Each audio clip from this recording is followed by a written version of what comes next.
The final years of the Civil War were marked by exhaustion, hunger, and the slow, inevitable unraveling of Confederate cause. By 1864, the gray lines that had once seemed unbreakable were fraying under relentless Union pressure. Battles that once ended in daring charges and dramatic escapes now ended in encirclement and surrender.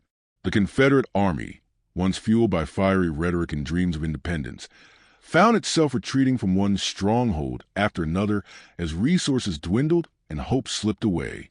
Soldiers who had marched out of their hometowns in 1861 to the cheers of neighbors now trudged barefoot through mud, their uniforms threadbare, their faces hollow from years of war. And when orders finally came to lay down their arms, many did so not with defiance, but with numb resignation, knowing there was no other choice left. Capture was a fate every soldier feared, but for Confederate troops it carried a deeper humiliation. Propaganda on both sides had painted the enemy as brutal and inhuman, and most Southerners believed that surrendering to Union forces would mean degradation or worse. Tales spread to the camps of prisoners beaten in the streets of northern cities, of captives starved and forgotten in stone fortresses. Many soldiers swore they would never be taken alive, and yet, as their lines crumbled and escape became impossible, they found themselves lowering their muskets and raising their hands to the sky. The first moments of capture were often chaotic and bitter. Regiments that had fought side by side were torn apart, officers separated from their men, and battle flags, once sacred symbols of defiance, were ripped from their grasp.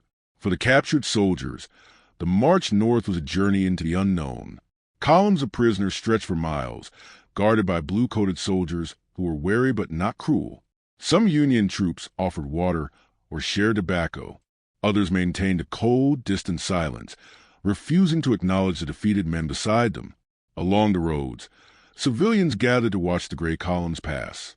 In some towns, they stared with open contempt, jeering at the rebels who had once threatened their homes. In others, the crowds were quieter, their curiosity outweighing their hatred. For many Southerners, this was the first time they had seen the industrial North they had heard so much about, the brick mills and bustling stations, the rows of tidy houses with their neat gardens, the churches whose bells still rang on Sunday mornings, even as the country burned. The shame of surrender clung to them like the dust on their uniforms. Prisoners spoke little as they marched, their eyes fixed on the road ahead. Letters from home spoke of burned fields, blockaded ports, and families surviving on scraps. The cause they had believed in, states' rights, honor, Southern independence, now felt distant and abstract against the cold reality of capture. Some tried to cling to pride, insisting they had not been defeated but overwhelmed by numbers and resources. Others fell into silence, haunted by the faces of comrades who had fallen beside them or by the realization that they might never see home again. And yet, beneath the humiliation and fear, there was also a strange sense of relief. For many, the war had lasted too long and taken too much. The fighting was over, at least for them. The gunfire, the marches, the constant hunger and cold were behind them now. Whatever waited in the prison camps to the north, it could hardly be worse than the last desperate months at the front.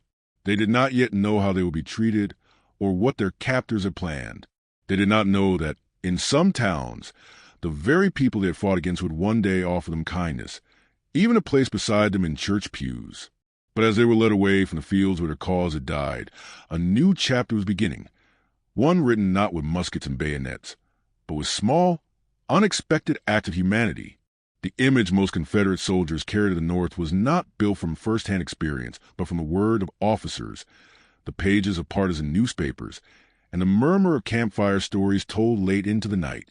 It was an image shaped by fear and propaganda, hardened by years of bloodshed. In that imagined North, Union men were ruthless conquerors, driven by hatred and a thirst for revenge. Their people were said to be fanatics who despised the South not just for its rebellion, but for its entire way of life. Mothers were told their sons would be spat on if captured. Soldiers were warned they would rot in dark cells or be paraded through the streets like animals. The narrative was repeated so often became accepted truth, a shield of hatred meant to make killing easier and surrender unthinkable. As Confederate prisoners boarded trains bound for Union territory, they carried those dark expectations with them. They pictured stone fortresses rising from northern hills, iron bars waiting to swallow them whole. They expected the hands that waved at them from station platforms to be clenched in fists, not lifted in greeting. They expected curses, rocks, perhaps even lynch mobs.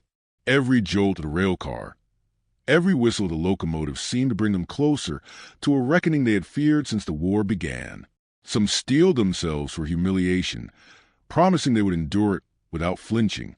Others muttered oaths of defiance, vowing that even in captivity, they would never bend the knee to their enemies. What many could not admit, even to themselves, was how deeply that fear gnawed at them. It was one thing to fight a man across a battlefield, musket against musket. It was another to stand helpless before the people whose brothers you had shot at, whose homes your army had burned, whose sons might lie in shallow graves because of the cause you served. Would those people not see them as monsters? Would they not demand vengeance? The idea of being hated was easier to accept than the possibility of being pitted. And so hatred was what they braced for. Even the smallest details fed their dread. As they crossed into Union territory, the air itself seemed colder, the landscapes more foreign. The neat brick houses and tidy streets looked sterile and unfriendly compared to the weathered farms and open fields of the South. The sight of factories, vast, smoking symbols of the industrial power that had crushed their rebellion, filled them with a mix of resentment and unease. To many, the North had always been something distant and abstract, a place of alien customs and relentless ambition. Now, it was the ground beneath their boots, the soil of their captors. Rumors swirled among the prisoners as they drew nearer to their destinations. Some claimed Union civilians kept jars of rebel bullets as souvenirs. Others swore they had heard of prisoners being forced to march in chains through jeering crowds. Every whisper deepened their certainty that hatred was waiting for them on the other side of the prison gate. Even the guards, though often silent or polite, were seen through this lens of suspicion. A kind word was dismissed as a trick, a small kindness as a test. Their minds had already built the world they expected, a world where they were the villains, and the victors would never let them forget it. Yet for all their grim anticipation, few among them could have imagined how different the reality would be. They had been prepared for cruelty, but not for curiosity. They had expected jeers, but not silence. They had braced themselves against hatred, but not against a kind of indifference that was somehow harder to bear. And in some places, they would encounter something stranger still, compassion. As the gates of camps opened and the streets of Union towns came into view, their carefully constructed fears began to falter. The faces that stared at them from behind fences and porches were not twisted with rage, but calm, sometimes even sympathetic. It was as if the war, for all its horror, had not erased a deeper understanding, that beneath the gray and the blue, these were still men, still sons and brothers, still bound by a shared humanity that refused to vanish entirely, even in the shadow of war. The clatter of iron wheels on the rails became a sound every Confederate prisoner learned to dread. Each passing mile meant another layer of distance from home, another reminder of defeat, another turn of the wheel toward a future they could no longer shape. But when the trains finally slowed and hissed into small northern towns, many of the men inside the wooden boxcars found themselves staring out through the slats with a mixture of suspicion and disbelief. They had braced for jeering mobs and thrown stones. They expected banners declaring them traitors or signs calling for vengeance. Instead, what they saw were people, ordinary people, gathered in silence. On station platforms and at dusty road crossings, townsfolk had come to witness something few had ever seen with their own eyes. The men from the other side of the war. There were farmers in worn coats leaning on fence posts, shopkeepers with aprons still tied around their waists, women with baskets from the morning market, and children peering from behind their mothers' skirts. They did not shout insults or wave Union flags in triumph. Most said nothing at all. They simply watched as the trains passed, their eyes scanning the faces pressed against the slats. Faces that, to their surprise, looked far more familiar than foreign. For the prisoners, this quiet reception was more unsettling than anger would have been. Hatred, at least, was predictable. Hatred fit the story they had been told.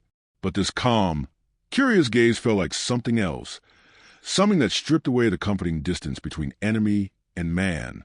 It was hard to despise someone who met your eyes without malice.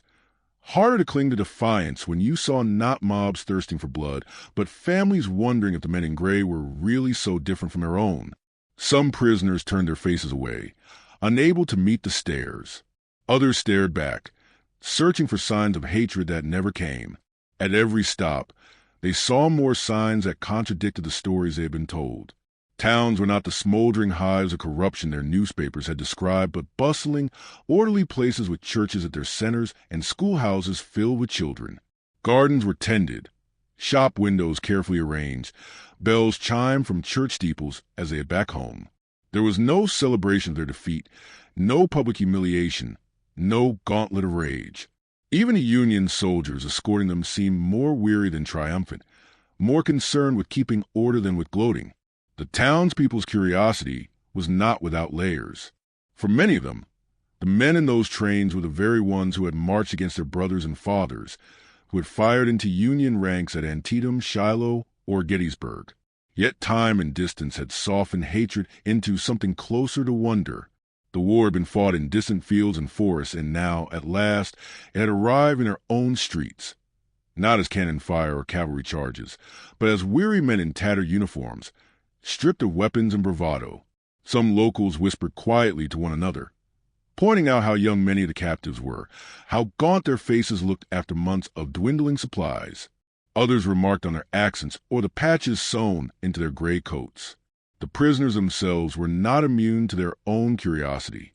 Pressed against the slats, they peered out at a world that seemed both familiar and foreign. There were small differences, the shape of the barns, the cut of coats, the signs above the storefronts, but also many similarities. The people on those platforms were not monsters. They were not the caricatures painted by Southern papers. They looked, for all the world, like the people they had left behind. The shopkeepers of Richmond, the farmers of Georgia, the churchgoers of Tennessee. It was a disorienting realization, one that many carried with them long after the train pulled away. It was easier to believe they were fighting faceless enemies, easier to endure defeat when they could pretend the other side was hateful and cruel. But the sight of ordinary families lining the streets, not to spit or shout, but simply to see them, complicated that story. It planted the first small seeds of doubt. Not about the war's cause, perhaps, but about the neat divide that had once seemed so clear. In the unremarkable stillness of those northern platforms, a quiet truth began to emerge. The war had pitted neighbor against neighbor, and now, even in captivity, that shared humanity could not be fully erased. For many Confederate soldiers, the word prison conjured images of darkness and cruelty, cold cells, iron bars, starvation, and relentless punishment. The stories that had circulated through the camps before their capture painted Union prisons as places where men withered away unseen, where hatred and revenge guided every decision. And while there were certainly prisons that lived up to those grim expectations, places like Camp Douglas or Elmira, where disease swept through barracks and neglect claimed as many lives as bullets, there were others where the reality was far more complex. In certain corners of the Union, particularly in smaller Midwestern towns and quiet New England communities, captivity was not marked by cruelty, but by an unexpected and, to many, unsettling degree of humanity. The journey from battlefield to barracks was often the most harrowing part. Captured soldiers were marched for miles or packed tightly into rail cars, unsure of their destination. But once they arrived at the camps designated for their internment, many were surprised to find an environment that, while undeniably strict, bore little resemblance to the nightmares they had imagined. Rows of wooden barracks stretched in orderly lines, surrounded by fences and watchtowers manned by armed guards. The camp gates were imposing, and the rules inside were enforced with military precision. But beyond that, life was shaped less by malice and more by routine. Daily existence settled into a rhythm that, while monotonous, was tolerable.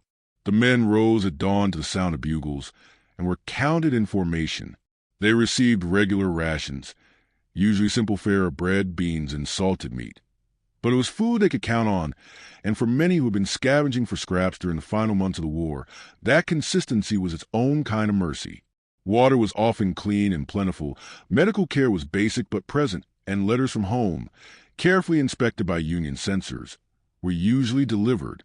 For those who had braced for starvation or brutality, these small details felt almost impossible to believe. Interaction with guards varied from camp to camp. Some maintained a cold, professional distance, treating their charges as enemies who had simply laid down their arms. Others, especially those who had seen battle themselves, developed a grudging respect for the men in gray. They spoke with them during roll call, shared tobacco or newspapers, and even swapped stories of campaigns fought on opposite sides of the same field. To the prisoners, these brief moments of normal conversation were disarming.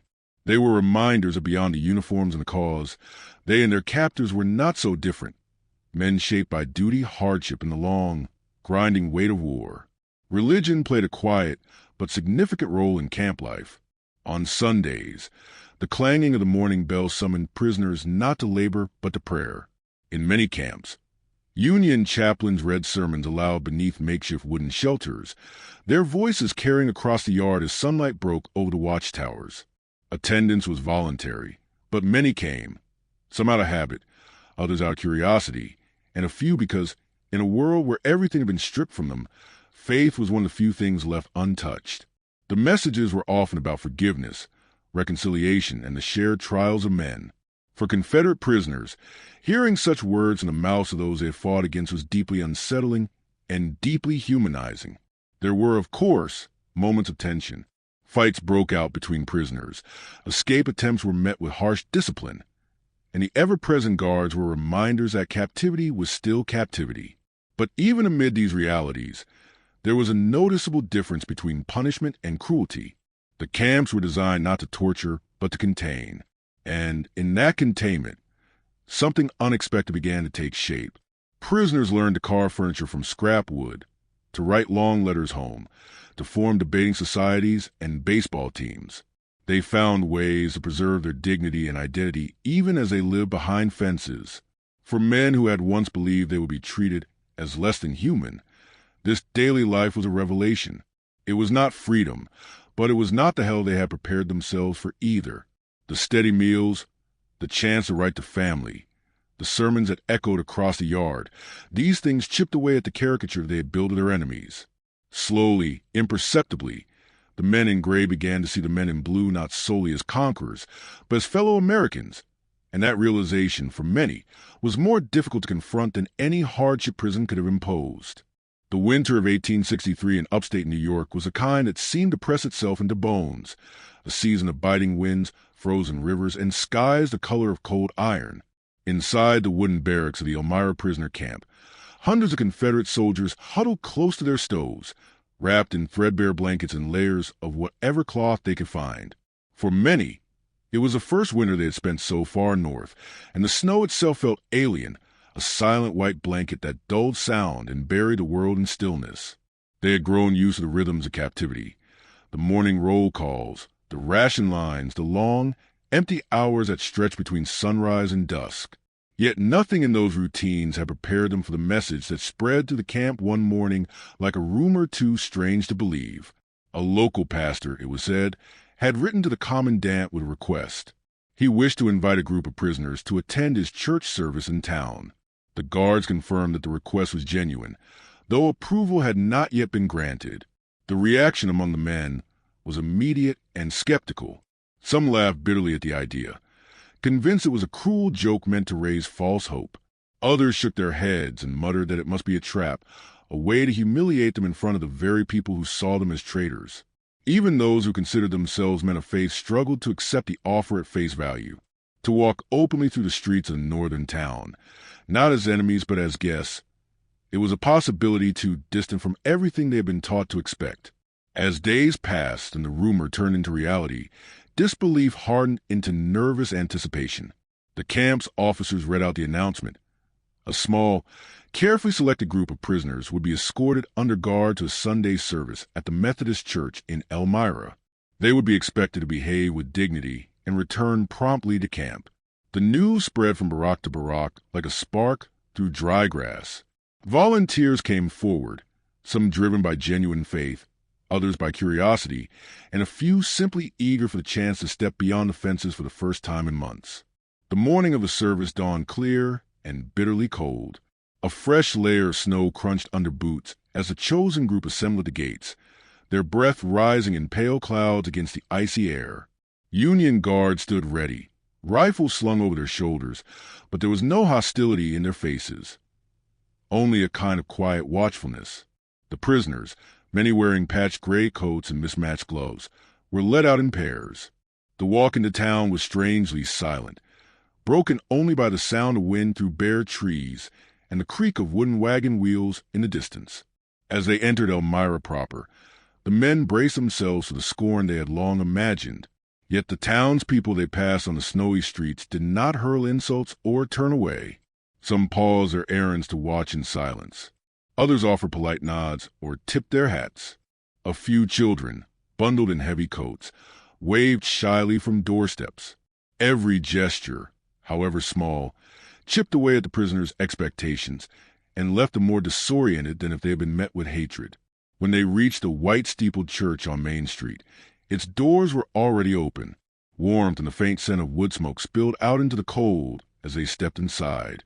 The interior was simple: rows of wooden pews, tall windows glazed with frost, a pulpit draped with a deep red cloth, but to the men in gray it felt almost unreal.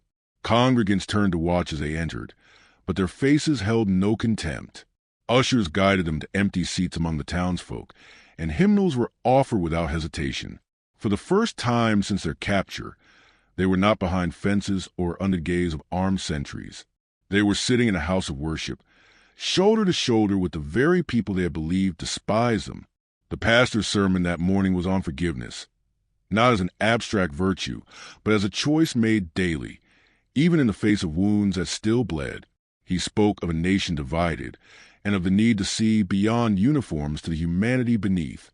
The words were simple, yet for many of the prisoners they struck deeper than any speech from a general ever had. As the final hymn swelled to the rafters and the congregation bowed their heads in prayer, some of the men felt a weight they had carried since capture shift, if only slightly. When they returned to camp later that day, escorted once more through the snow, the fences looked the same, the barracks just as bleak. But something intangible had changed. The invitation had not been a trick, nor had it been a trap. It had been a gesture, small in the scale of war, perhaps, but enormous in its meaning. And for men who had expected nothing but scorn from their captors, that single Sunday morning would remain one of the most unexpected memories of their captivity. The morning they stepped beyond the prison gates, the air carried a stillness that none of them could quite name. Snow had fallen the night before, layering the streets in a soft, unbroken white that muffled the sound of boots and wagons alike. The chosen prisoners, no more than 24 men in faded gray and butternut, stood in a line, their breath rising in small clouds, their hands tucked deep into worn coats. Union guards flanked them, rifles slung loosely at their shoulders, the bayonets glinting in the pale light of a winter sun. It was a strange procession, neither hostile nor celebratory, and every step toward town seemed to tighten the knot of disbelief coiled in their chests. They had imagined this walk countless times during the long months behind fences, but always as a nightmare. In their minds, the townspeople shouted insults, threw refuse, turned their backs in disgust. The very idea of walking openly through northern streets as prisoners had seemed a humiliation too bitter to bear. Yet as they left the camp behind and followed the narrow road that curved toward Elmira's center, the reality unfolded around them felt altogether different. There were no mobs, no jeering faces pressed close, no angry crowds calling for vengeance. The streets were quiet, lined with modest brick houses and lamplight glowing faintly behind frosted windows. The first civilians they encountered appeared almost accidentally, a milkman balancing tin pails on a wooden yoke, a woman sweeping snow from her front steps. They paused, looked up, and watched the column pass. No one spat. No one shouted. The milkman even raised a gloved hand in a polite wave. The woman set her broom aside and offered a small, almost hesitant nod. It was a simple gesture, but to the men who had braced themselves for hatred, it felt almost disorienting. As they moved deeper into town, the streets grew busier. Shopkeepers stepped out of doorways to see the strange sight of Confederate soldiers walking under Union escort, their uniforms worn thin, their boots scuffed and patched. Children, bundled in wool scarves, whispered questions to their parents. A few townspeople tipped their hats in greeting. Not warmly, perhaps, but with a kind of quiet acknowledgment that stripped the march of its shame. For the prisoners, every nod felt heavier than a shout, every small act of civility harder to bear than any insult. It was easier to hate a people who hated you in return. But this steady, unspoken courtesy chipped away at the defenses they had built inside themselves. The sound of the church bell reached them long before they saw its steeple. It rang slowly, solemnly, carrying across the cold air like a heartbeat. With each toll, their pace slowed a little, and the tension in their shoulders eased. Some stared straight ahead, refusing to meet the townspeople's eyes, while others glanced around, curious despite themselves. They noticed details they had never expected to see, reeds still hanging from doorways weeks after Christmas, the faint smell of bread from a bakery, a boy carefully carrying a stack of firewood past a line of soldiers.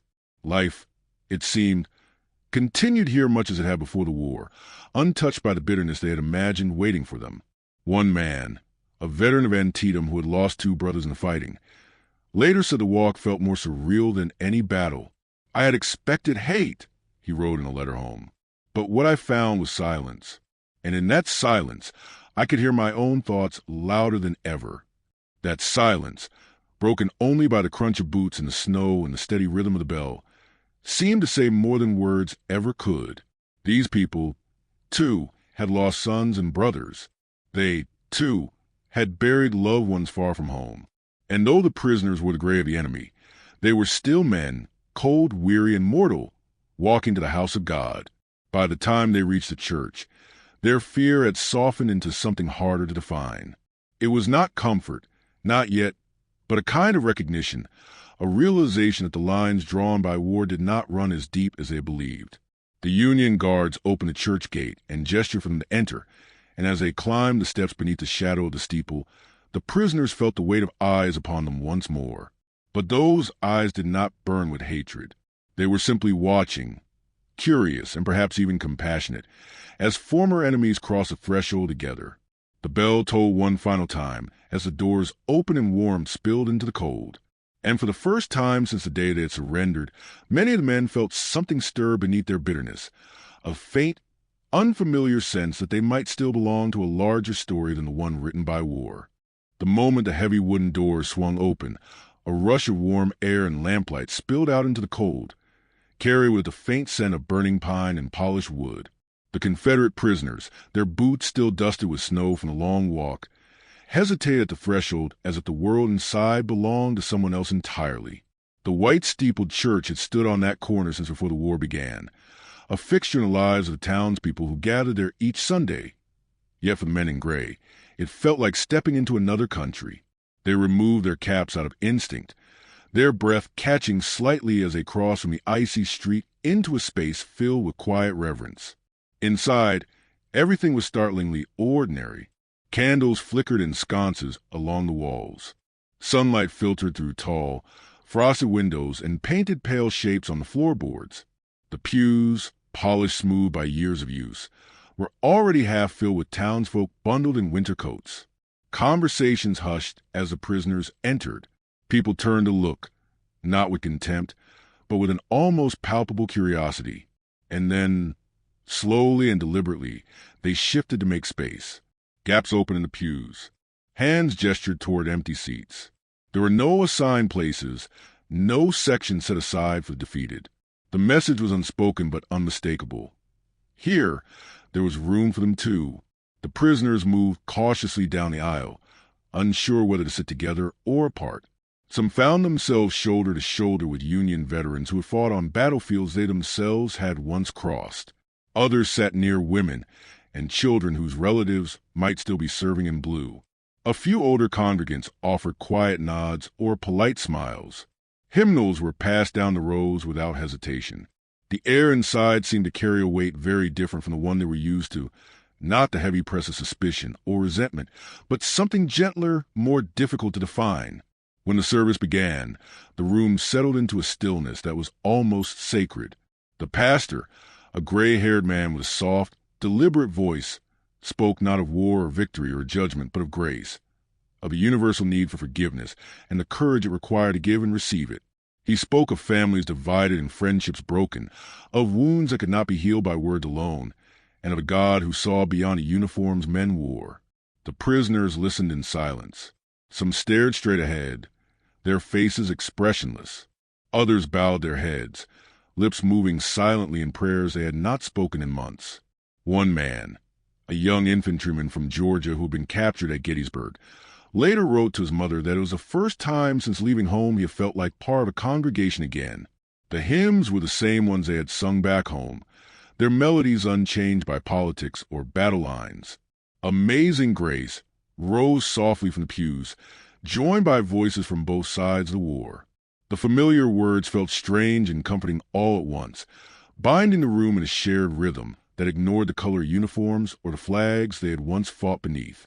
It was a moment of stillness in a world defined by chaos. And for many of the prisoners, it was the first time they had truly felt human since surrendering their weapons.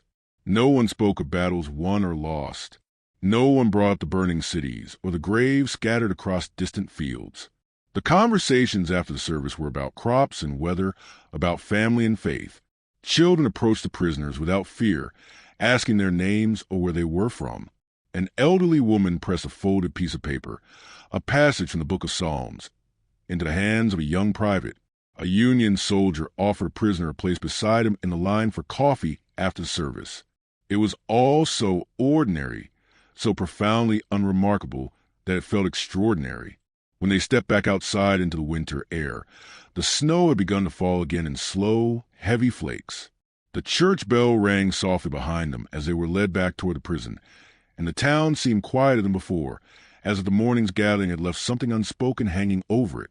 For the men in gray, the memory of those open doors would linger far longer than the sermon or the songs. It was not the warmth of the fire or the kindness of strangers that stayed with them, but the simple fact that, for one brief hour, they had not been enemies. They had been men among men, worshipers among worshipers, equals before God, and that, more than any victory or defeat, felt like a kind of redemption. The march back to the camp was quieter than the one that had brought them into town. The same snow still blanketed the ground. The same chiming of church bells followed them into the distance. But something in the air had shifted. The men walked with their heads slightly lower, not from shame but from the weight of thoughts they could not yet name. Hours earlier, many of them had steeled themselves for hatred, for insults, for a public display meant to remind them of their defeat. Instead, they had been met with pews open without hesitation, hymnals shared without question, and faces that looked not with anger, but with something resembling understanding. It was a reality that clashed so violently with the image they had carried in their minds that most did not know what to do with it. For years, hatred had been their fuel. Around campfires and in muddy trenches, they had sworn to fight to the last man, to spill their blood rather than surrender to a union they saw as arrogant, oppressive, and determined to crush everything they held dear. They had seen friends fall beside them, their dying breaths spent cursing the North. They had buried brothers in shallow graves and promised vengeance with every shovel of earth. Hatred was a language they understood. Mercy was foreign, even suspect. And yet here they were, men who had raised rifles against the Union, now sitting beside its people in prayer, welcomed into their sanctuaries as if the bloodshed had never happened. The contradiction was almost unbearable. Some tried to push it from their minds, to dismiss the experience as a calculated display meant to humiliate them or to ease the consciences of their captors. But others could not so easily ignore what they had seen. One young corporal from Mississippi, whose regiment had been torn apart at Chickamauga, wept openly during the final hymn.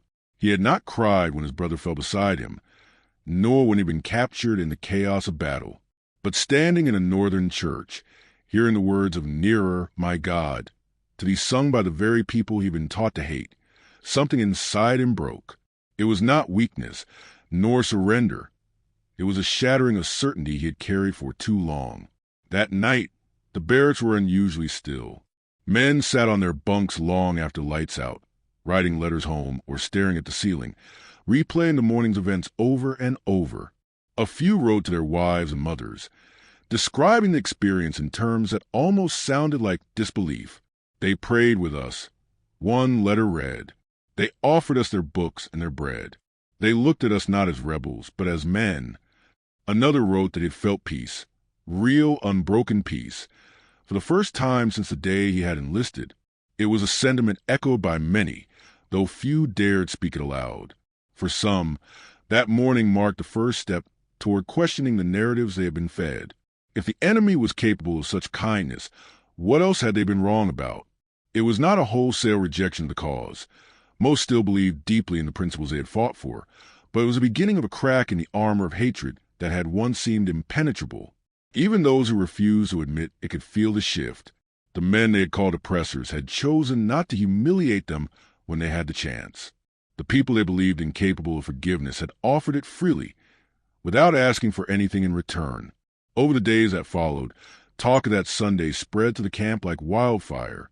It was told and retold in hushed tones, passed from bunk to bunk, sometimes met with skepticism, but more often with a kind of quiet reverence.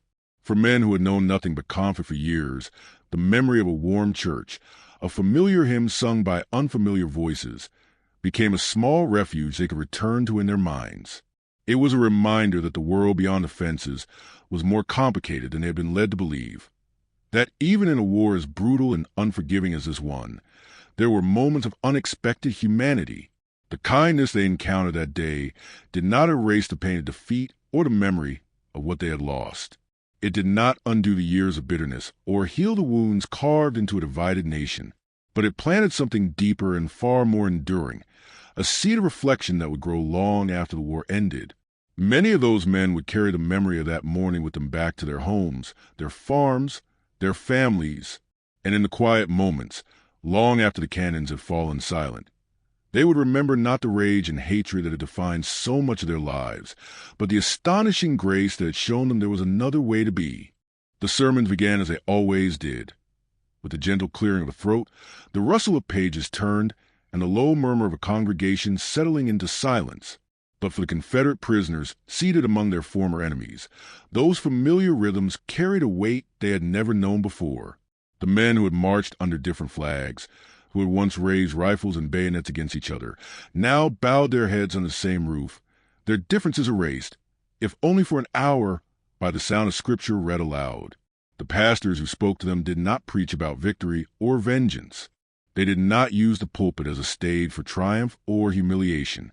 Instead, their voices carried messages of mercy, reconciliation, and the enduring ties that bound men together despite the blood spilled between them.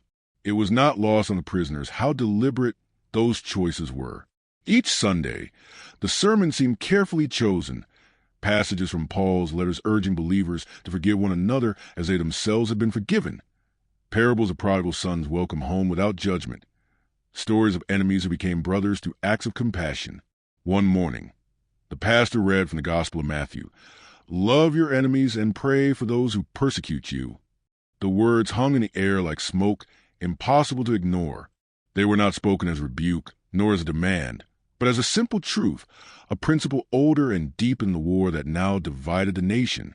For men who had been hardened by years of hatred, such words were deeply unsettling. They had built their identities on defiance and loyalty to a cause that defined the North as their enemy. They had been taught that mercy was weakness, that reconciliation was betrayal. Yet here was a man in a Union pulpit telling them that even the deepest wounds could heal, not by force of arms or political treaties, but by the willingness to see humanity in those they had fought. It was a message more disarming than any weapon, and it pierced deeper than the sharpest bayonet.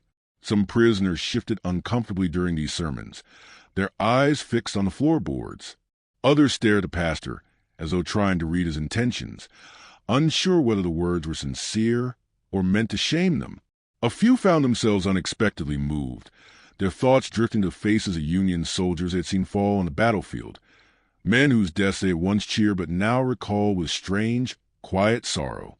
The sermons did not erase the past, but they forced the prisoners to confront it in a way they never had before, not as a story of us versus them, but as a tragedy that claimed sons, fathers, and brothers on both sides. The impact of those messages did not end when the service was over. In the barracks, the men talked about them long into the night. They debated the meaning of forgiveness, questioned the possibility of reconciliation, and wrestled with the idea that they and their captors might not be so different after all. Some dismissed the sermons as naive. clinging to belief that their cause remained just and their hatred righteous. But others, more than would ever admit aloud, found themselves haunted by the possibility that the war had blinded them to a deeper truth. One prisoner, a former artillery officer from Alabama, later wrote in his diary that the sermons unsettled him more than any battle had. On the field, he wrote, you know what is expected: kill or be killed, hate or be hated. But here, sitting in that pew, I am asked to see the man I called enemy as my brother. It is a harder fight than any I ever fought with musket. That sentiment was shared quietly by many, and it lingered long after the war ended. Even the townspeople were changed by the experience. They, too, were forced to see beyond the uniforms and the rhetoric, to reckon with the fact that the men sitting beside them, once faceless enemies, prayed to the same God, sang the same hymns, and wept for the same lost brothers. The sermon, spoken softly and without fanfare, became something more than religious ritual. They were acts of resistance against hatred itself, reminders that war might divide nations, but it could not sever the deeper bond of human dignity.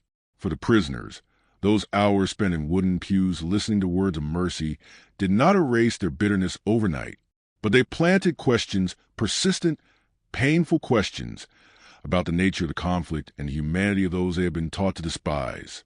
And in the years that followed, when many of them returned home to rebuild their lives, those words would echo still.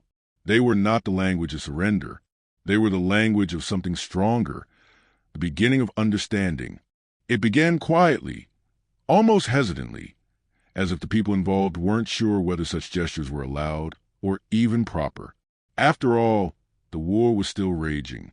Battles still erupted in distant fields, and newspapers still carried casualty lists that ran column after column. But something had shifted inside the white-steepled churches of the North, where prisoners and parishioners had prayed side by side.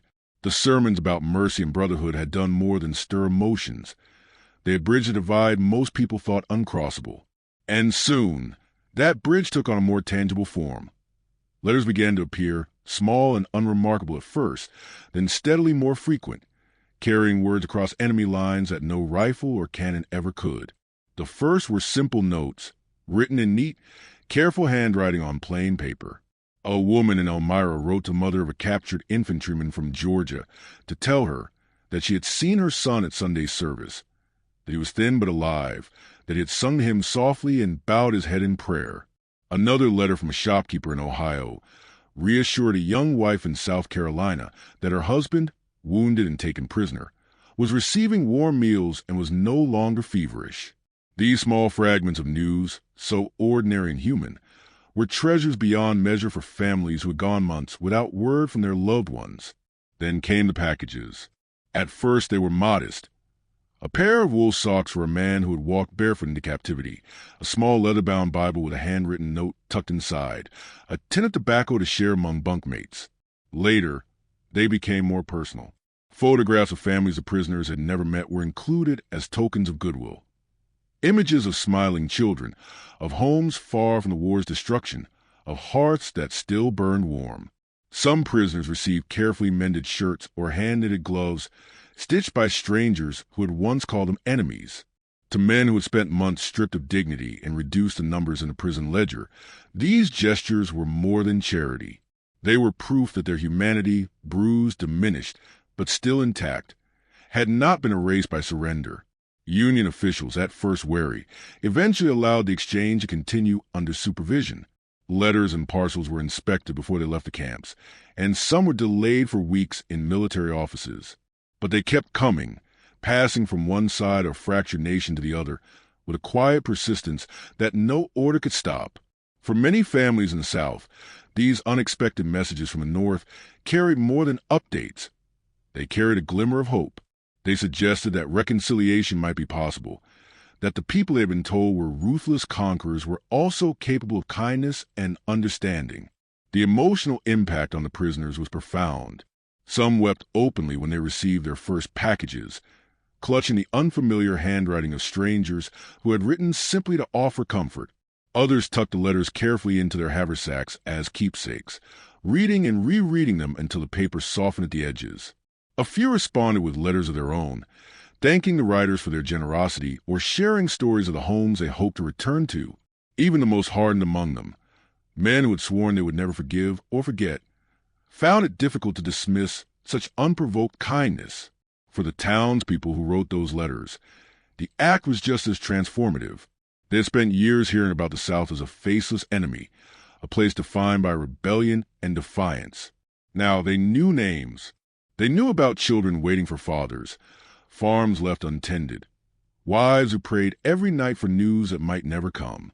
The war in all its enormity was suddenly humanized. It was no longer a struggle between abstract causes or distant capitals.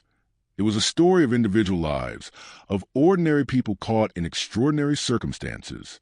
What began as a trickle soon became something larger, something that transcended the boundaries of prison fences and battle lines. It was a form of communication that neither side had anticipated, and neither side could entirely control. It was, in a sense, a quiet rebellion against a hatred that war demanded, a refusal to let ideology erase humanity. And for the men in gray who received those letters and gifts, it marked one of the first real signs that the world might not always see them as enemies. They were still soldiers, still prisoners, still reminders of a bitter conflict, but they were also husbands, sons, brothers, and fathers.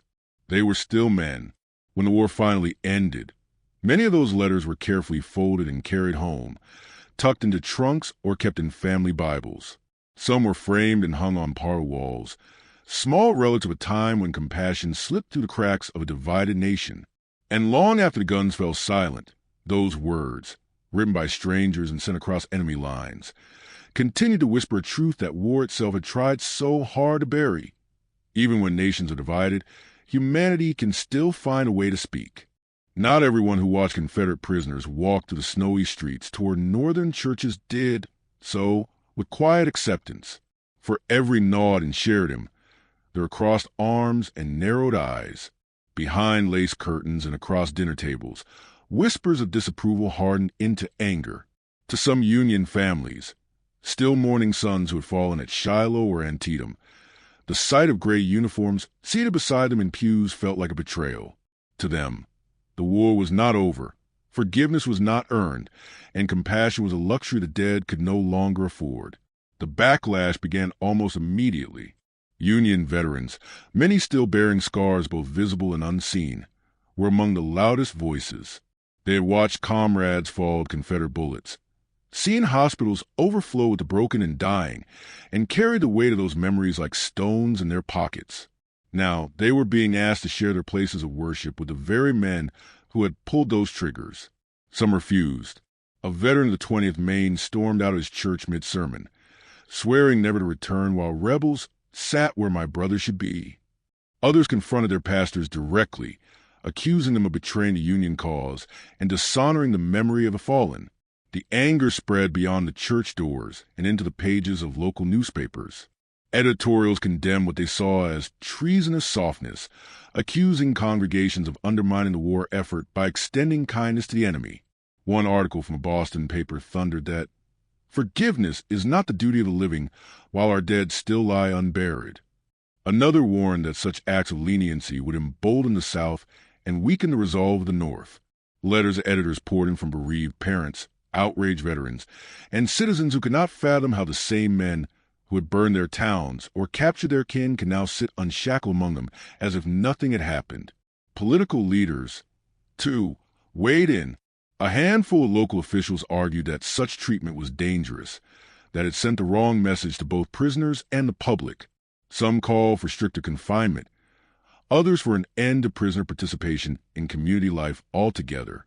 And yet, despite the rising tide of resentment, the practice continued, in part. Endured because many pastors believed deeply that their duty was not to avenge the dead but to guide the living, all of them, even enemies, toward reconciliation. The war has taken enough. One clergyman wrote in a public reply to his critics, "It has taken sons and husbands, cities and states. It will not take our humanity."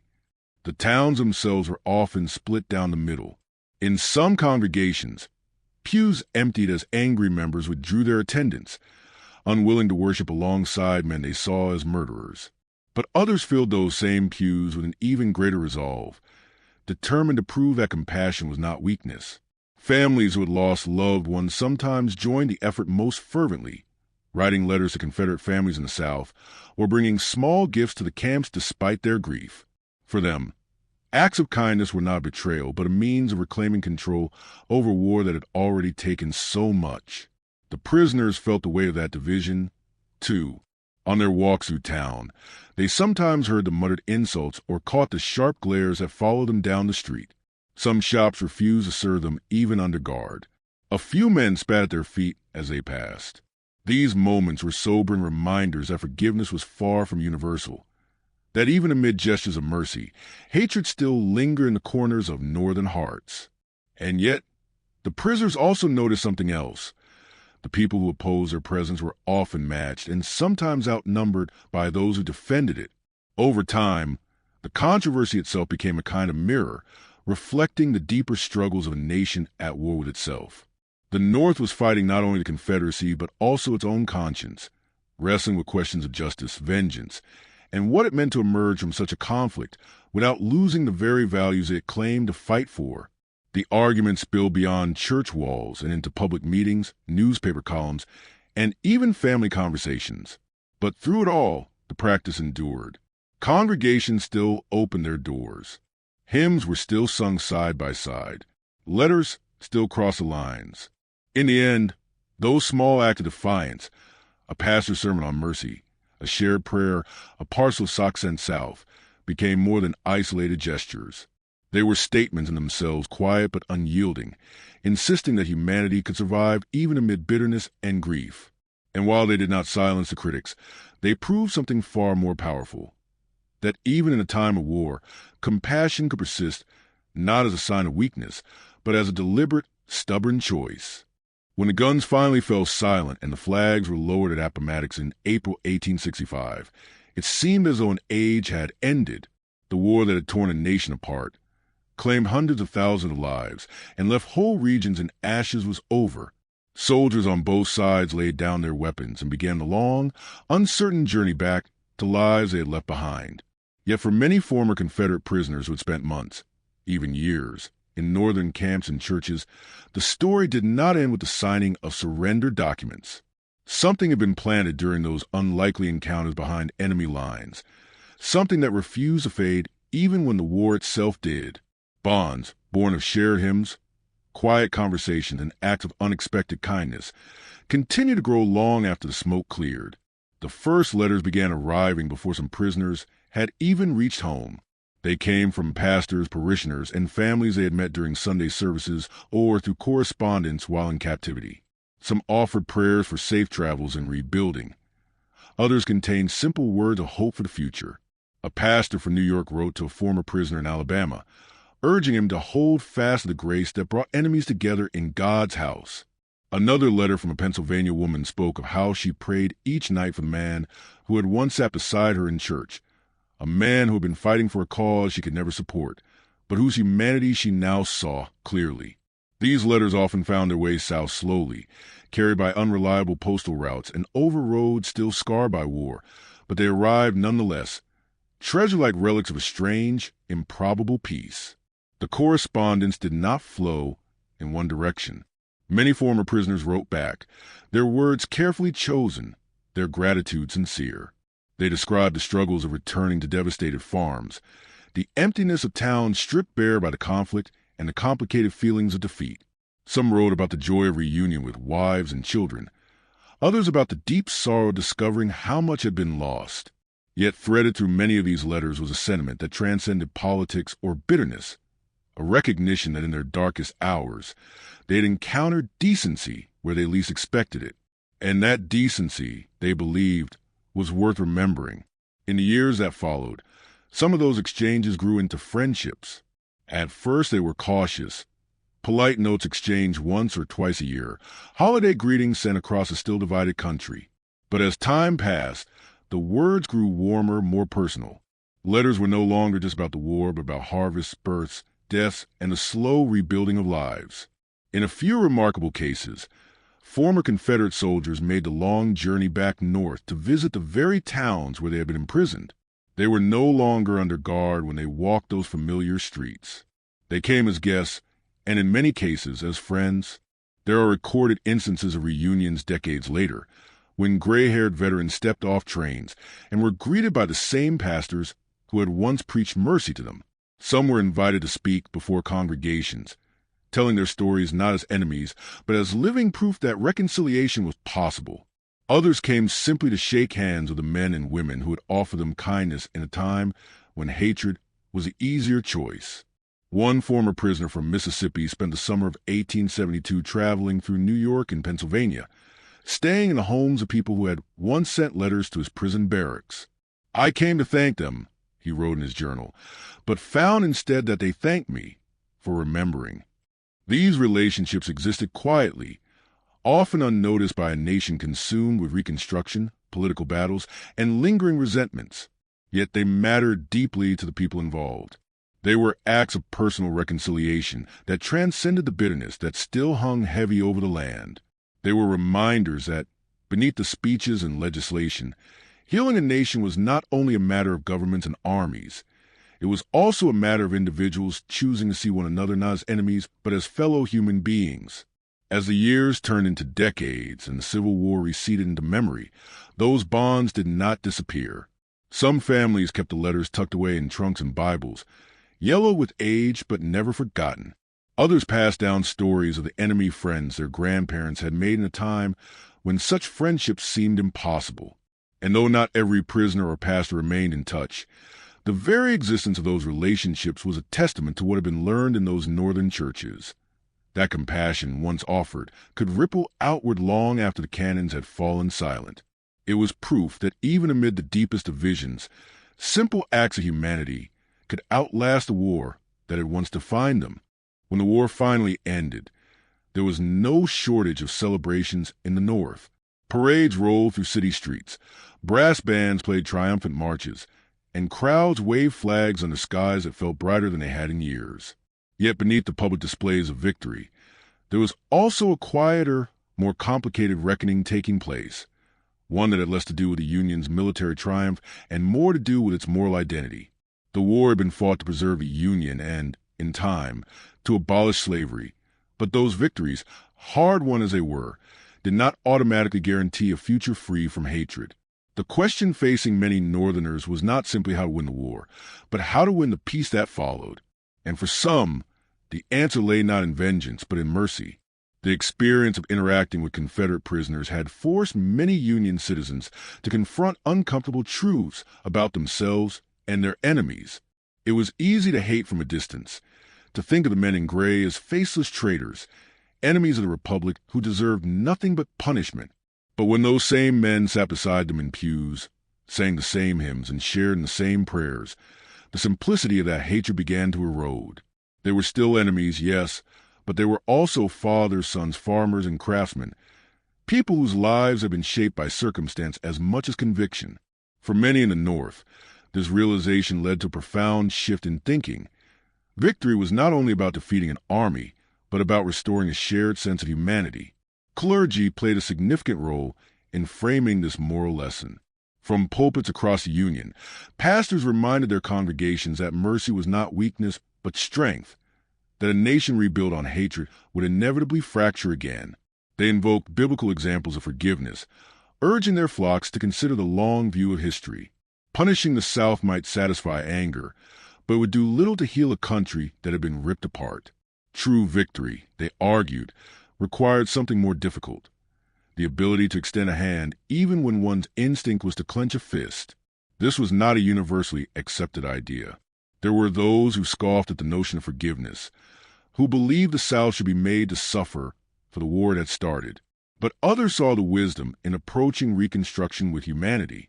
They understood that a peace forged through humiliation and retribution would only breed resentment, while one built on compassion might create space for genuine reconciliation.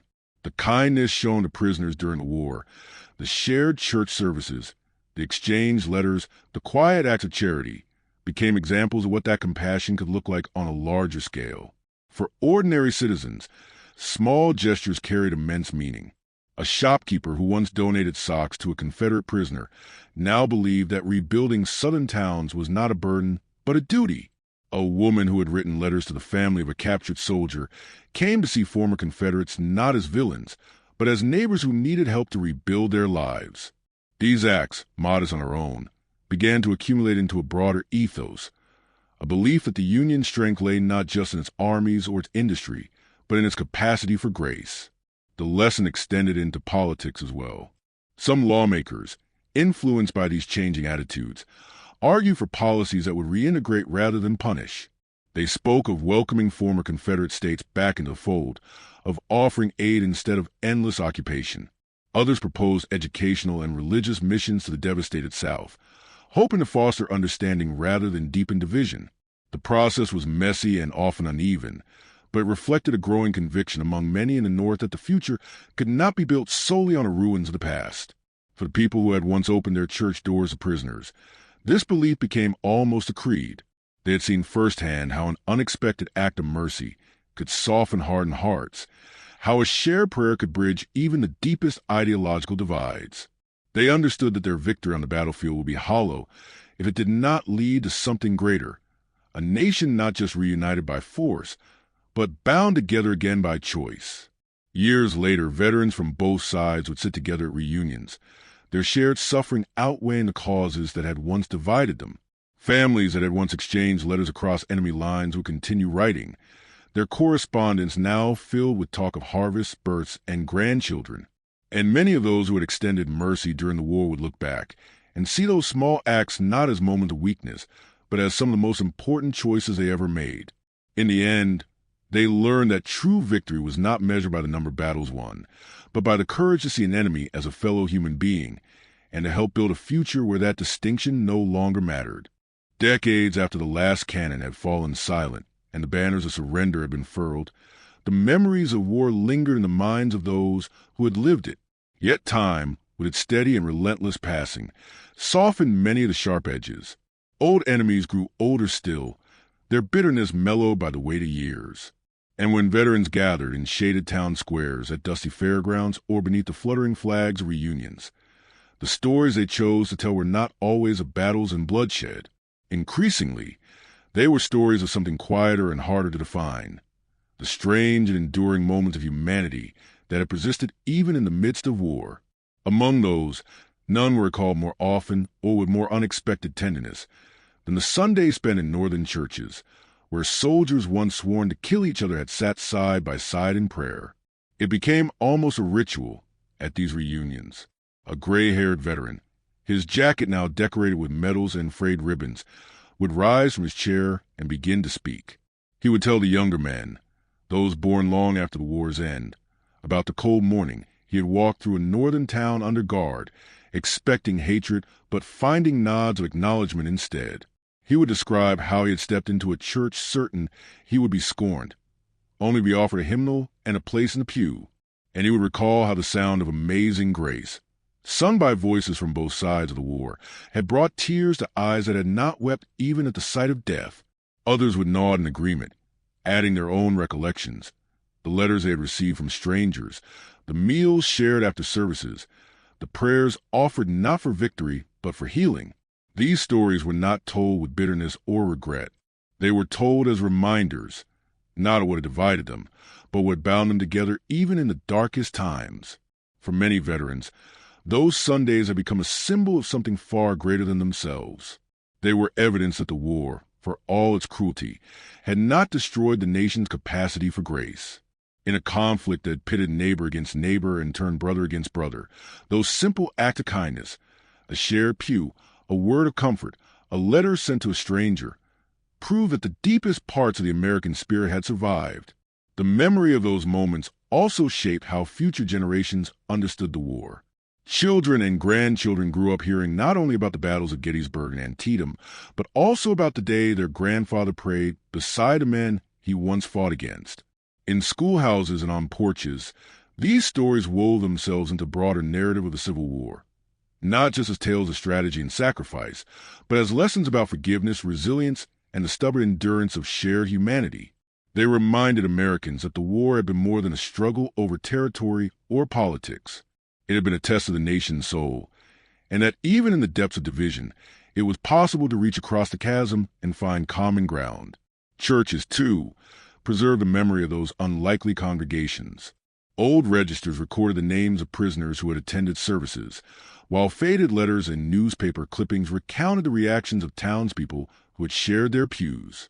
In some places, plaques were hung to commemorate those Sundays, not as monuments of victory or defeat, but as symbols of reconciliation.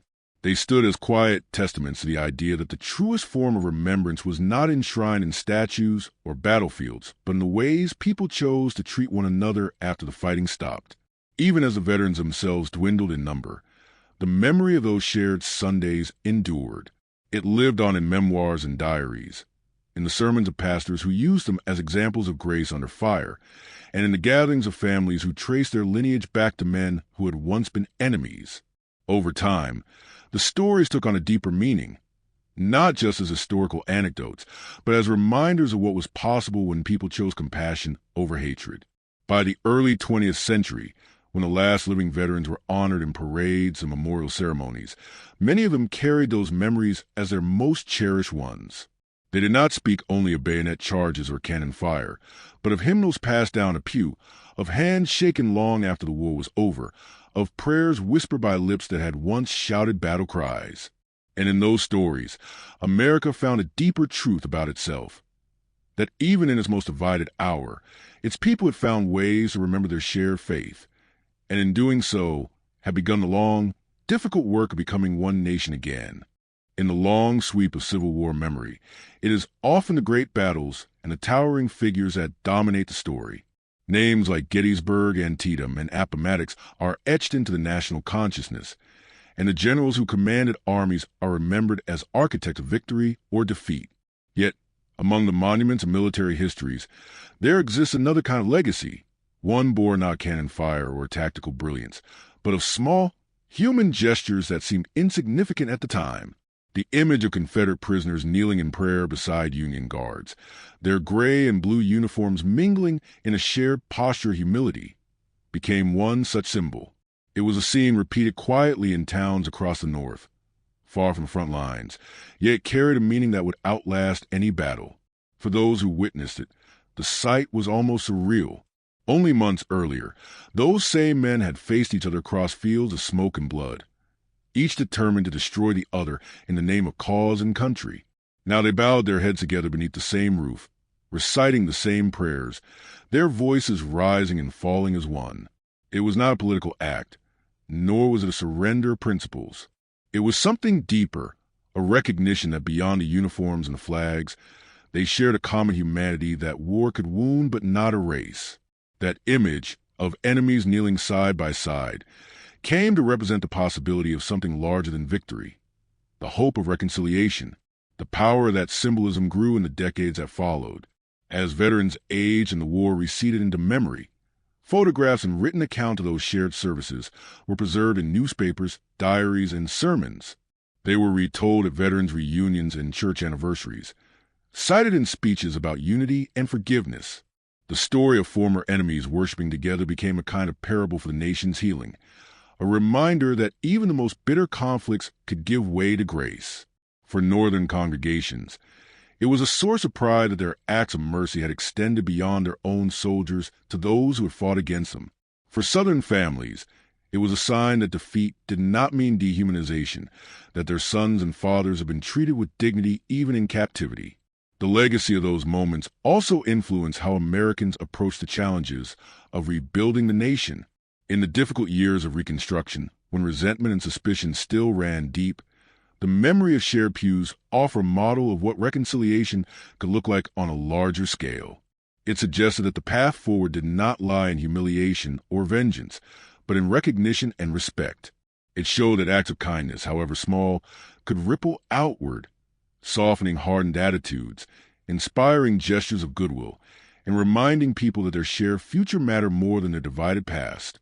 Even as new generations grew up with no personal memory of the war, the image endured. It appeared in paintings and church murals, in children's history books and centennial commemorations. Preachers used it to illustrate sermons on forgiveness. Politicians invoked it when calling for unity during later times of division. It became a touchstone for the idea that America's strength was not only measured by its ability to win wars, but by its capacity to heal from them. The men who had lived those moments rarely spoke of them in grand terms. For many, they were simply memories, a Sunday morning far from home, a hymn sung in unfamiliar company, a prayer whispered in silence. But in their quiet simplicity lay their power. They were not orchestrated by generals or decreed by presidents. They happened because ordinary people, prisoners and guards, pastors and parishioners, chose mercy over malice when no one demanded of them. And so, the legacy of that unexpected mercy continued to shape how the Civil War was remembered. It tempered the triumphalism of victory with humility and softened the bitterness of defeat with dignity. It reminded Americans that even in their darkest hour, they were capable of extraordinary grace. More than a century later, the sight of gray and blue kneeling together still stands as one of the war's most enduring lessons. That reconciliation is not born of treaties or speeches, but of human beings choosing, again and again, to see one another not as enemies, but as fellow travelers on a long, difficult road back to peace.